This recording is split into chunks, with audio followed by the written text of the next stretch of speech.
बात हो रहा है, तुम अपने दिल की बात कर रहे हैं। पर्सनली रिश्ता का बा वो हमने के व्यक्तिगत रिश्ता। अरे गाँव ना मंच पर सब कोई जाने लगे, नीचे सब एक हो जाए। मंच पे हमार जीजा हो अब बड़ा रे दिनन पर दर्शन दिहलाए चंदन भड़ुआ। अरे रामावा ई काल कइलू हो। हम तो सही तो बोले, माने हम गावे कने के मारिए दिलू। का कहे बबुआ कहेंगे तो कहेंगे ओरिजिनल कहो। अरे बड़ा रे दिनन पर दर्शन दिहलाए चंदन भड़ुआ। आयो बबई खनाया सनन सिया राम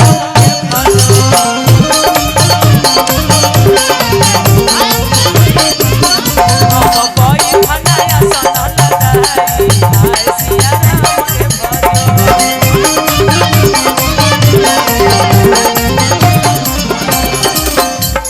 बोली बोली बोली। हाँ मैं थोड़ा सोच रहा हूँ कि तुम तो हमको भड़वा बोल दी, तो तू हो एक जना के भाड़ू ही बोल दो। लेकिन इधर माँ बहन लोग बैठी है, तनी बड़ी सोचे के पड़ता है। लेकिन जो भी ला जाते नहीं तो हम काहे के ला जाए। हाथ उठाओ जब बोली कि ना बोली, हाला करके बताओ जब बोली। देखो इशारा हो गया, मेरा भी इशारा था। तुम्हारा तो इशारा हो ही गया। ये मंगल गाड़ी है, इसमें बुराई भी नहीं है, ठीक है। और आप इकलौते कलाकार हैं जो इतना कलेक्शन रखते हैं, लड़का होके। हाँ बियाह के हमारे बहुत है। मर्दा हुए ना हमारे घरवा सब ये कलेक्शन है, तोरा तैयार लौकारा कैसे है? हमरा आई काहे ना भाई, हम बचपन से गीत सुनल पसंद कइले बानी। पहले से कि पहले पहले बलावा करत रहल। एक कबया तोहर बहिनी खेलारी, एक कबया तोहर बहिनी खेलारी। हाय राम रोकेली मोटर गाड़ी, हाय राम रोकेली मोटर गाड़ी। बलिया में एथी देली उघारी,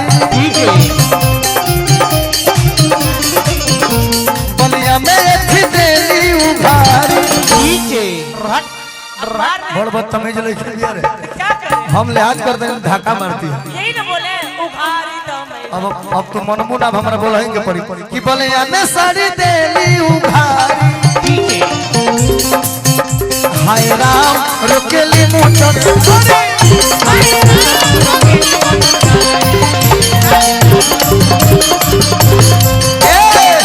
आगो सुन सा ए बाबू की आवारा के देली मोबाइल नंबर आवारा के देली हिंदू के छोड़ मुसलमान।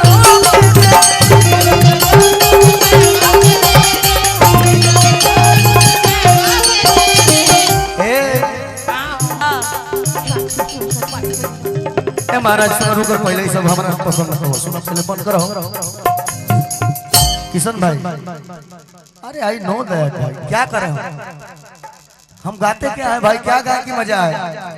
हाँ तो ठीक बात आओ कि माटी के बनल दुर्गा माई के मूर्तिया। अरे गावे गावे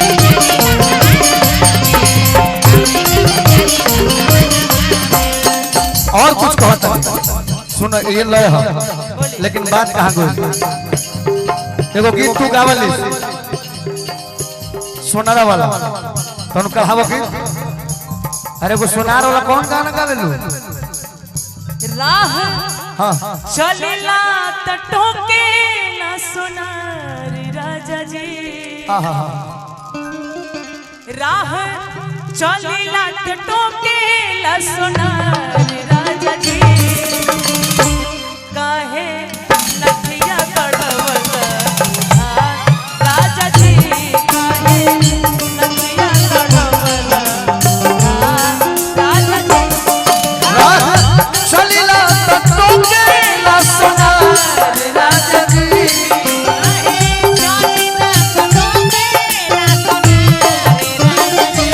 काहे लठिया गड़वला राजा जी।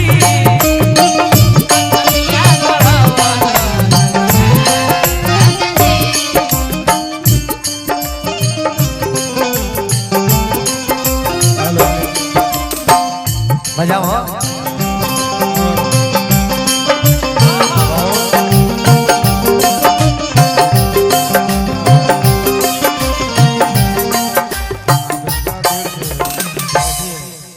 और देर इंतजार करिए। बहुत लड़कों का मेहनत लगा है, बस आप ही लोग के हर्ष उल्लास के लिए हम लोग इतना मेहनत किया है। अगर आप लोग चली जाएंगे तो फिर हम लोग का मेहनत करने से फायदा क्या है। इसीलिए जितने भी माता बहन भाई बंधु, अभी तो प्रोग्राम स्टार्ट हुआ है, अगर अभी आप लोग चले जाएंगे तो फिर हम लोग क्या करेंगे। कम से कम 2 महीने का मेहनत हम लोगों का लगा है।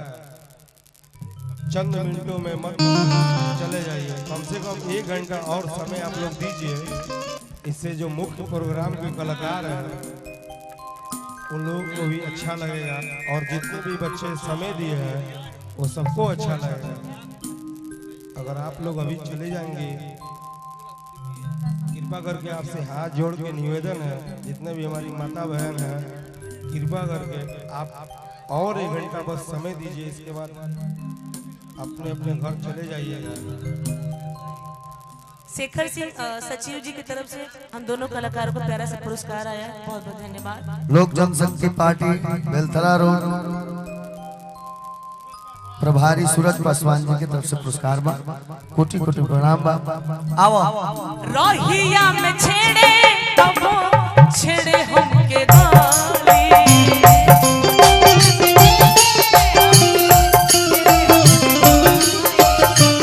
कहेला कि है ने आवा आँख फूल झारी,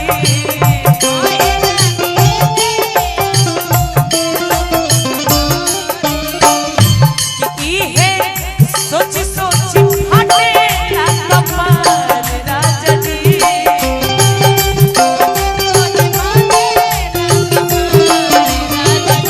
ओ इहे सोच सोच फटेला कपार राजा जी। काहे नथिया गढ़मल राजा जी, काहे नथिया गढ़मल राजा जी। रह रहा हम लोग कुछ कहे दो। हम का कहते हैं बच्ची इधर देखो ये लड़की ए तबाह बड़ू अपने में है ना, रहो ना। तो खाली खोइला भी ना दे टूट गइल। अब